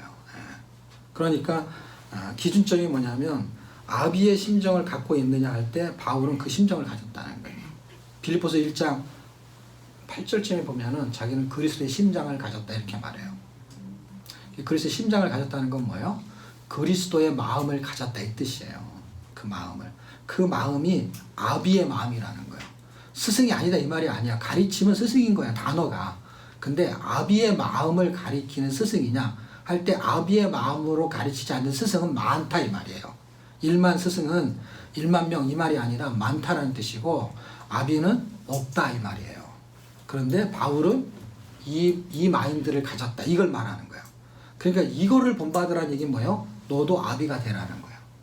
그러니까 지금 이거는 바울한테 초점을 잡기 때문에 우리는 놓치는 거야. 아 바울을 본받아야 되는구나 라는데 아니 바울을 본받아야 되는 게 아니고 바울의 이 말뜻을 이해해야 되는 거예요. 그러니까 내가 아비의 마음을 가진 것처럼 너도 아비의 마음을 가져라 이 말인 거야. 이해가 되나 모르겠네요. 이해가 되죠? 그 말을 하고 있는 거예요. 왜냐하면 그렇지 않으면 문제가 어떻게 되느냐 음행, 송사 여기에 다 빠져버리니까. 이거를 회복할 수 있는 방법은 5장은 음행이에요. 음행하면 안 돼. 이런 얘기 해봐야 소용이 없어요. 왜냐하면 그거를 몰라서 못하는 게 아니라 아는데도 그게 안 되는 거예요. 왜냐하면 그냥 중독이 된 거야. 성적인 중독. 그 다음에 시시비비를 가리는 거에 욕심이 중독이 돼가지고 어떻게 해요? 내가 더 얻어내야 되는 거야. 같은 교인이라도 손해보면 안 되는 거야. 목사님 파가 장로파한테 손해보면 안 되고 장로파는 목사한테 손해보면 안 되는 거야. 그냥. 손해보면 안 돼 절대로. 누구를 위해서 신앙생활 했느냐? 자기를 위해서 신앙생활 한 거니까. 내가 목사를 위해서 한 것도 아니고 장로를 위해서 한 것도 아니야. 그냥 자기 유익을 위해서 어느 파를 지지하는 거지. 만약에 진짜 하나님 위해서라고 하면 어느 파를 지지할 수도 없어. 왜? 싸우고 있다면은 그냥 조용히 나가버리는 사람들이 많은 것이죠. 기득권 행세를 할 수가 없는 거야. 만약에 그게 옳다 하더라도. 사실은 자기가 옳다고 생각하기 때문에 미는 거죠. 그런데 옳다고 하면서 밀면서 정말 기득권을 내려놓을 수 있다고 하면은요, 성경의 가르침이잖아요. 그러면 결국은 손해를 보는 쪽. 왜냐하면 6장에서 바울이 권면하는 게 뭐냐면 차라리 손해를 봐라 이렇게 권면하거든요. 끝까지 싸워서 승리를 쟁취하라 이 말이 아니라 네가 옳다라는 걸 내가 이해하겠다. A하고 B가 왔어요. 그러니까 예를 들면 제 생각 어떤 생각이 드냐면 이 문제를 갖고 왔을 때 아마 고린도 교회 장로급, 예를 들면 지도자급들이 왔겠죠. 뒤에는 세 명의 이름이 거론이 돼요. 16장쯤에 가면. 그 이름 몰라도 상관없어요. 그런데 그런 사람이 와가지고 말할 때 그 말한 내용이 우리가 15장 그런 부활에 대해서 이렇게 쓰고 있으니까 부활의 그 질문을 달 때 15장 부활 설명하시오 이렇게 한 게 아니잖아. 뭔가 교회상을 쫙 말했을 거 아니야. 앉아가지고 얘기하면서 쫙 얘기했을 거 아니에요. 송사 그러면 송사의 문제 어떤 문제 이런 거 없지만은 그 김집사하고 이집사하고 그런 일이 생기고 뭐 이런 얘기를 했을 거 아니에요. 그런 얘기 안 써있지. 그러니까 쫙 얘기했을 때 그럼 A하고 B 했을 때 이 사람들도 자기가 지지하는 그 어떤 느낌을 갖고 얘기를 할 수 있을까요 없을까요? 있죠. 당연히.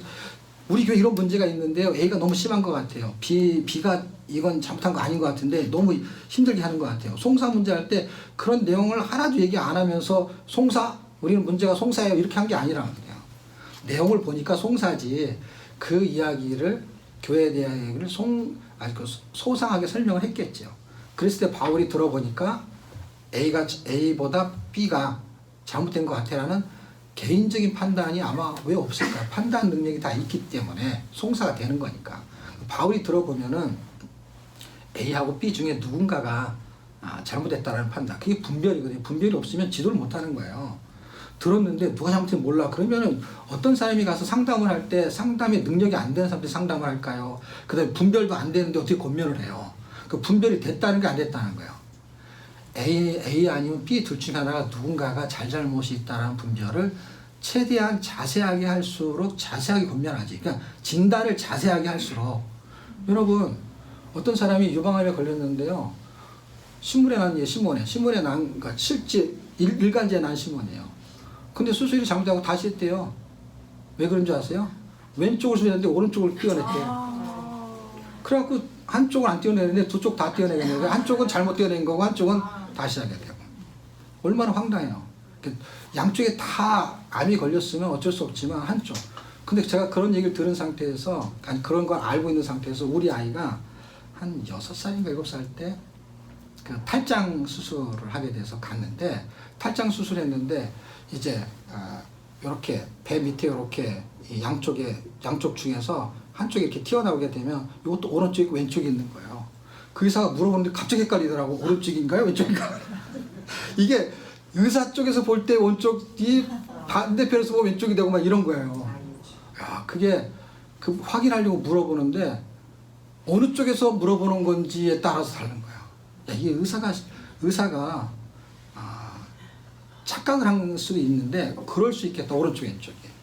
그때 그 생각이 나더라고요. 그때 일간지 읽었던 게 이게 다른 데 째게 되면 이게 다른 데 찔 수도 있는 거야. 그러면 이건 다시 덮고 반대쪽으로 해야 되는 것이죠. 나는 분명히 바울이라는 사람이 분별력이 어느 정도는 있지 않았겠는가. 왜냐하면 권면을 한다는 것은 분별이 안 된 상태에서는 옳고 그름을 확인이 안 되고, 율법이라는 게 그거잖아요. 율법의 잣대로 기준에서 잘못된 게 없는 사람한테 잘못했다고 말하면 말이 안 되잖아요. 권면을 하는데 율법의 기준을 잘못 이해를 해가지고 잘못도 없는 사람한테 자기가 잘못 잣대를 대가지고, 그럼 분별을 못한 거니까 분별을 못하는 지도자가 권면하게 되면 이상한 거잖아요. 바울이 적어도 분별의 은사는 있었을 것 같아요. 그래서 정확하게 이야기를 하는데 A, B의 편을 들어주지 않는 거예요. A 아니면 B 누군가 한 사람이 잘한 사람이 있었을 거 아니에요. 한 사람이 너무한 사람이 있었을 거 아니에요.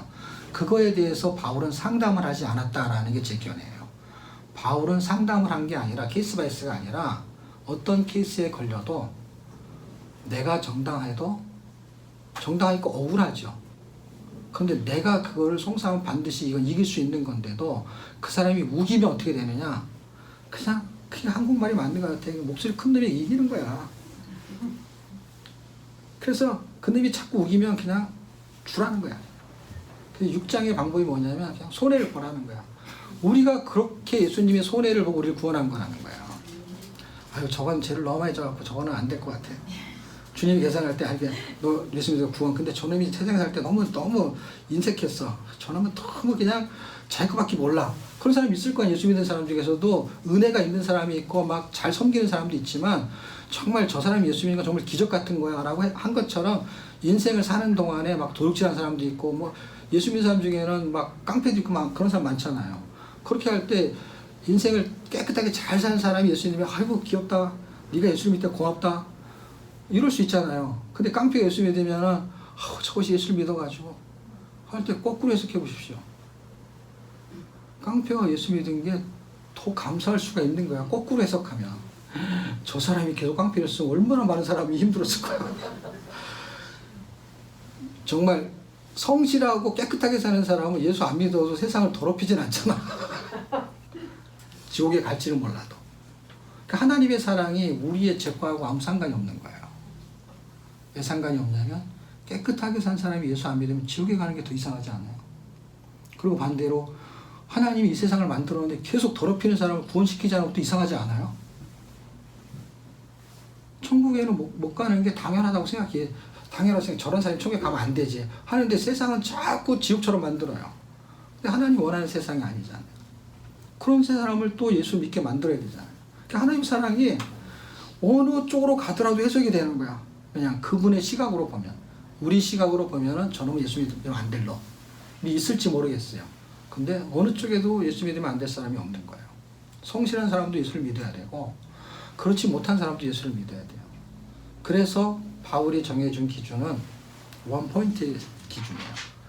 1장 18절 십자가의 도 그 기준에서 계속 풀어내는 거예요. 어떻게? 1장에서 4장까지도 분쟁을 하게 된 거는 원포인트를 빗나간 거야. 그러니까 빗나가면 다 빗나가는 거야. 예를 들면 우리의 생각들을 다 말해보십시오 라고 했을 때 10명이 말할 때 근접한 사람이 있고 너무 엉터리로 말하는 사람이 있어. 그래도 원포인트에 못 맞추면 다 빗나가는 거야. 뭐 십자가의 도에 빗나가면 다 빗나가는 거야. 그러니까 보세요. 아니 내가 손해를 보는데 이건 너무 큰 거라 손해를 보면 안 될 것 같아요 라는 게 없는 거야. 왜냐면 500만 원까지는 손해봐도 돼 이런 기준이 없는 거야. 그냥 케이스 바이 케이스가 아닌 거야. 손해를 봐라 라고 하는 건 어떤 거예요? 기준을 어디다 두는 거냐면 생명까지 두는 거야. 그래서 그 생명까지 두는 기준이 맞냐 틀리냐 할 때 빌레몬서를 읽으면 용서라는 거야. 용서가 손해보는 거거든요. 여러분 잘 생각해 보세요. 용서라는 거는 나한테 돈을 빌린 놈이 있는데 나한테 갚아야 돼. 안 갚아. 안 갚은 것을 용서하면 손해를 보겠다는 거야? 안 보겠다는 거야? 손해 보겠다는 거잖아요. 그러니까 용서가 손해 보겠다는 거니까 용서라는 단어를 어렵게 해석할 필요가 없어요. 여기서 지금 네가 차라리 손해를 봐라. 그게 용서예요. 그 용서가 안 되는 거야. 장로파, 예를 들면 목사파 용서가 안 되는 거 서로. 그 성경은 용서하라고 하는데 1만 달란트, 100데나리온 그게 다 똑같은 말이에요. 그러니까 기준이 원포인트의 기준. 다시 말하면 기준은 복잡하지가 않아요. 그렇게 우리가 못 살아서 복잡한 거지 사는 기준은 하나인 거야. 뭐 얼마까지 용서가 될까요? 7번이요? 그러니까 또 기준을 잡아주지. 7번, 70번씩 7번이라도 해. 뭐야? 그 말은 뭐예요? 횟수에 제한이 없다 이 말이에요. 금액에 제한이 있냐? 없다는 거예요. 물론 금액이 높을수록 용서하기가 힘들다는 걸 알아요. 근데 금액이 높아가지고 어디까지냐 할 때 그 기준이 생명인 것까지 가는 거예요. 그 생명인 것까지 가는 거에 정말 그렇게 한 사람도 있느냐? 있죠. 짐 엘리엇이 그렇게 했죠. 총을 들고 있는데 여러분 총이 빠를까요? 창이 빠를까요? 총이 빠르죠. 안 쏘는 거예요. 총을 들고 왔는데. 그럼 총을 왜 들고 왔을까요? 근데 제가 생각을 해봤어. 제가 그 창끝이라는 영화도 보고 했는데 제가 묵상을 하는 거 뭐냐면 그 사람들은 원주민을 죽이려고 한 게 아니라 자기의 몸을 보호하려고 했던 것 같아. 왜냐하면 거기는 동물들도 있고 사람을 죽이려고 총을 가져간 건 아닌 것 같아요. 안전을 위해서 가져가긴 했지만 누구를 죽이려는 게 아니야. 근데 자기가 죽으면은 방어할 수 있잖아. 정당 방위는 법적인 효력이 있거든요. 근데 정당 방위에 그러니까 그게 케이스 바이 케이스인 거야. 정당 방위도 어디까지는 어떻게 할 거냐. 어떻게 하면 내가 죽일 수도 있고 어떻게 하면 내가 때릴 수도 있고 이건 거야. 나한테 살짝만 했는데도 죽이는 거는 정당방위가 너무 강한 거지. 그게 케이스 바이 케이스인 거예요. 근데 지금 성경은 케이스 바이 케이스가 아니라 원 포인트인 거야, 이전이. 그래서 이게 믿어지면 복잡하지가 않는 거고, 믿어지지 않으면 케이스 바이 케이스 어떻게 해요? 어디까지는 내가 성장했다 자꾸 얘기를 하는 거야. 근데 거기까지 못 가는 거죠. 짐 엘리엇이 그렇게 했고요. 손양호 목사님이 그렇게 한 것이죠. 자기 아들을 죽은 건 자기가 죽은 것보다 더 힘든 거야. 아브라함도 마찬가지고. 그거는 원 포인트. 십자가의 도예요. 그 십자가의 도에서 빗나가면서 나타나는 현상이 뭐냐? 그게 5장, 6장, 7장, 8장 이렇게 되는 거야. 그러니까 공부할 필요가 없어요. 공부해봐야 그냥 음행인 거예요. 여기서 얘기해봐야 여전히 5장 7절 하나만 제가 설명할게요. 5장 7절을 찾으셨어요? 네. 같이 읽겠습니다. 시작. 너희는 우리로 자에게 세상을 우리의 유월절이라 그리스도께서 희생되셨느니라. 5장이 말하는 게 뭐냐면 음행이에요. 음행인데 해결 방법은 뭐냐? 그리스도가 희생했다는 거예요. 그리스도 희생했다. 단어는 틀려요. 손해봤다. 용서했다. 어휘의 단어는 틀리지만 그 의미를 같이 해석이 가능해요. 희생했다라는 건 뭐냐면 우리를 용서했기 때문에 희생했잖아요. 그래서 용서와 희생은 다른 어휘는 건 분명해요. 그렇지만 용서라는 의미를 부여해도 틀리지 않겠다 이 말이에요. 그러면 손해를 봤다라는 건 뭐예요? 자기 목숨을 희생한 게 손해를 본 거죠. 자기가 잘못한 게 아니니까. 그러니까 손해, 용서, 희생 다른 의미지만 같은 의미로 해석이 가능하다 이 말이에요. 그러니까 손해를 보라는 거예요. 그리스도가 희생을 했다는 건 그리스도 손해를 받고 용서를 했다는 거예요. 그러니까 용서하라라는 얘기가 사실은 그래서 고린도후서 2장에 가게 되면은 그리스도의 향기라는 이야기를 하면서 용서하라는 얘기를 하는 거예요. 그게 6장의 얘기예요. 7장도 마찬가지. 제가 한 장 한 장 다 설명하기가 그러니까 일단 7장, 8장 어디까지냐?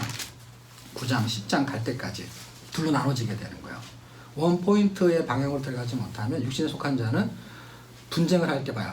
바울파, 아볼로파, 게바파 종류가 많잖아요. 그러니까 5만 가지예요. 5만 가지로 그냥 나눠지는 거예요. 근데 우리가 따라야 될 것은 그럼 어느 파가 더 좋냐? 이건 백날 해볼 소용이 없다니까. 이 사람이 A라는 사람보다 B라는 사람이 성경을 더 잘 가르칠 수 있고, B라는 사람보다 C라는 사람이 더 기도의 은사가 있고, C라는 사람보다 D라는 사람이 더 전도의 은사가 있고, 그런 교회 그런 목사님을 따라갈 수 있냐? 그럴 수 있어요. 그게 잘못됐다는 게 아니라 그렇게 사람을 따라가다가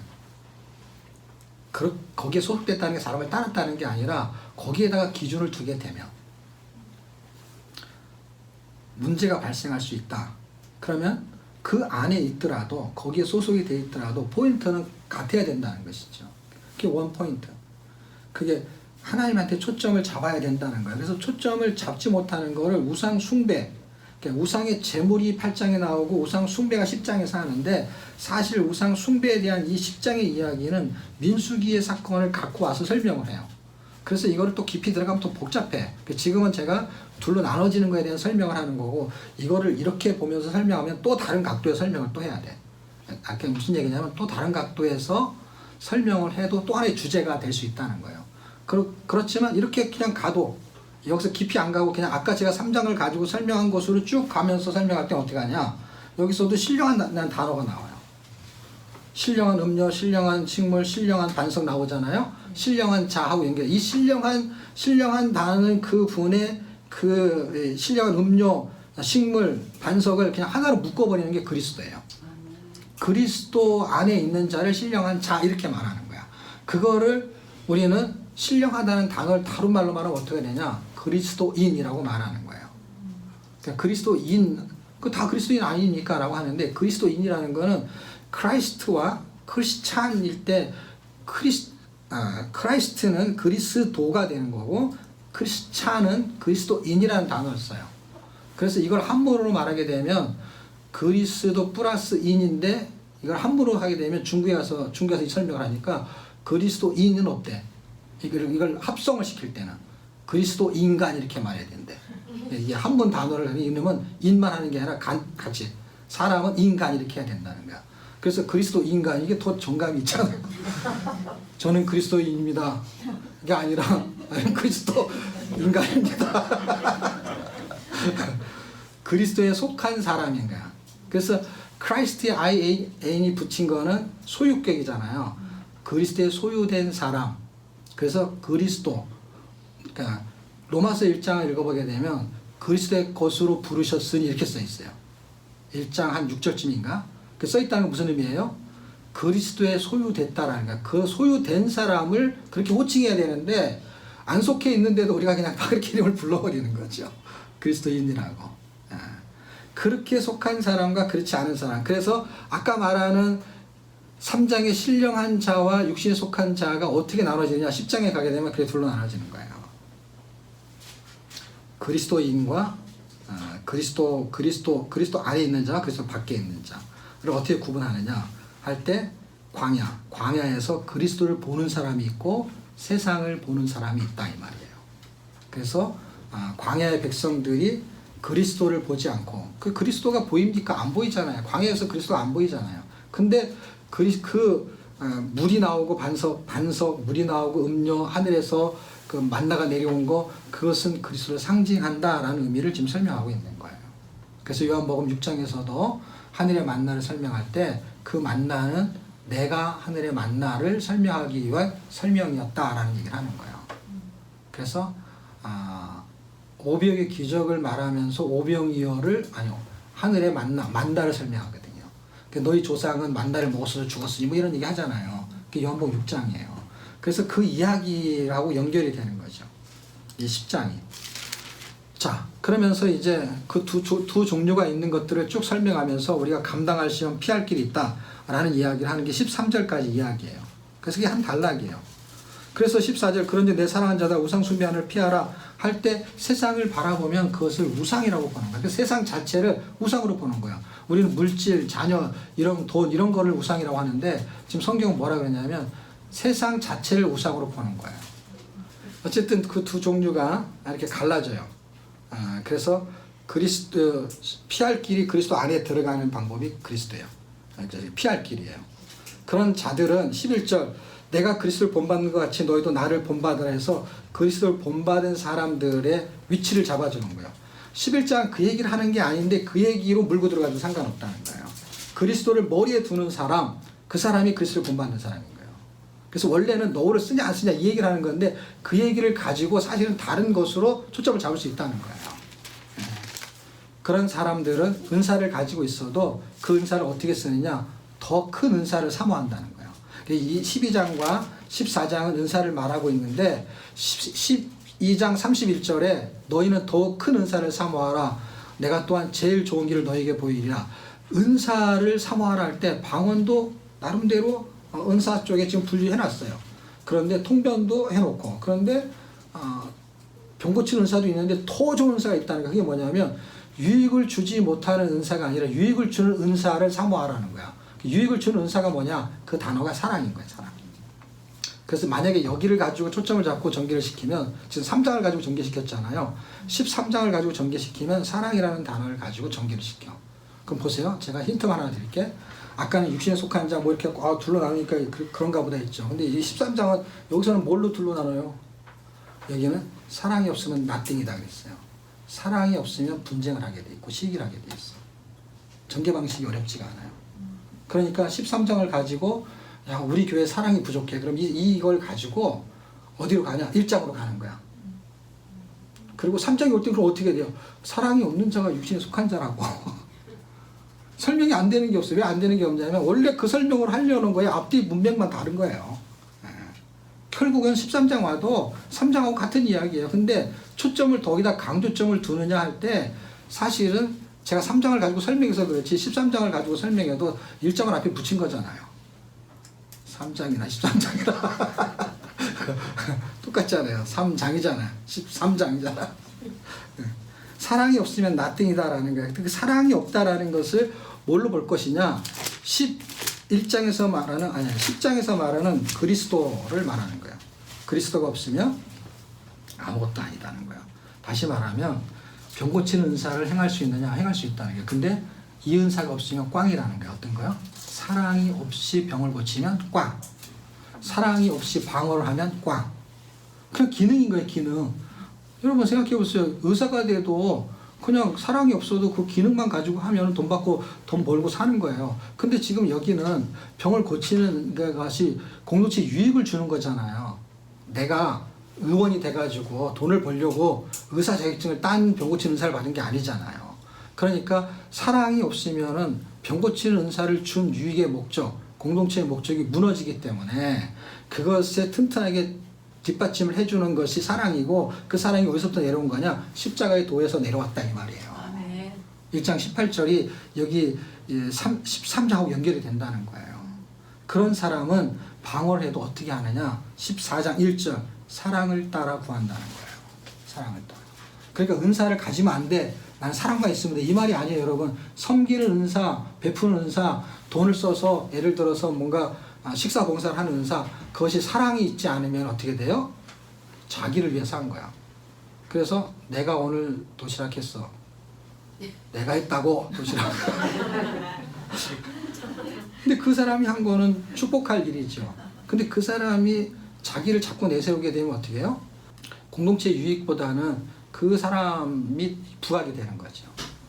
거기에 사랑이 플러스 되면 어떻게 돼요? 은혜가 더해지는 거죠.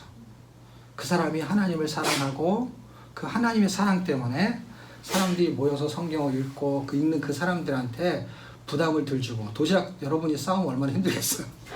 그렇지 않아도 지각했는데 도시락까지 싸우면은 점심 아예 집에서 먹고 오지. 근데 이거를 돕기 위해서 섬겨주는 그것이 얼마나 감사한 거예요. 아니 제가 여러분 생각해보세요. 10,000원, 20,000원이 없어갖고 남한테 얻어먹는 게 아니잖아요, 여러분이. 돈 없어도 얻어먹는 게 아니잖아요. 이게 여러분이 예를 들어서 노숙자다. 그럼 돈이 없어서 얻어먹는 거지만 지금 우리가 노숙자는 얻어먹는 게 아니잖아요. 이 프로그램을 효과적으로 하기 위해서 나가서 사 먹을 수도 있는데 그걸 절약하려고 도시락을 오게 한 거고, 지난번에 12월 달에는 짜장면을 먹었지만 그래도 배달시킨 건 우리가 왔다 갔다 안 하기 때문에 시간을 절약한 거고, 그건 우리가 성경을 읽고 메시지를 또 듣고 이런 시간을 좀 더 길게 가질 수 있는 거고, 끝나고 나면 또 집도 멀고 하기 때문에 나눔도 하려고 하면 시간이 최소한 먹는 시간을 잘 이렇게 왔다 갔다 하는 시간을 절약하면 길게는 30분에서 40분을 절약할 수가 있거든요. 아마 더 절약도 돼. 음식 나오는 시간도 기다려야 되니까.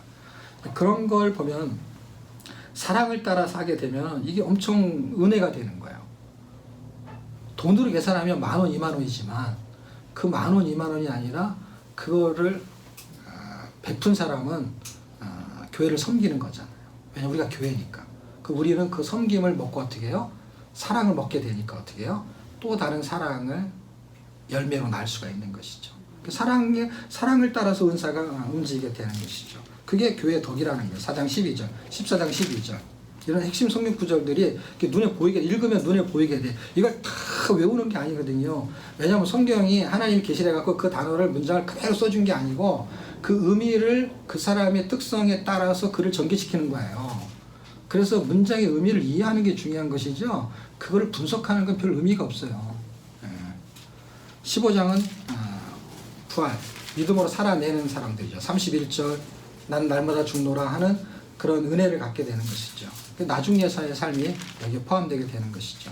16장은 이제 마지막 결론을 말하고 17절에 내가 스데바냐, 부드나도, 아가요 이 세 사람이 찾아와서 이 문제들을 거론했다라는 것이죠. 그래서 결국 사랑으로 끝나요. 22절 누구든지 주를 사랑하지 아니하면 24절 나의 사랑이, 그런 사랑을 갖고 있는 사람들이 하나님의 마음을 어떻게 해주느냐. 18절 저희가 나와 너희 마음을 시원케 하였으니 결국 하나님의 마음을 시원케 해드리는 그런 사람들이 되는 것이죠. 오늘 메시지를 통해서 저와 여러분이 하나님의 마음을 시원케 하는 그런 은혜가 있기를 축복합니다.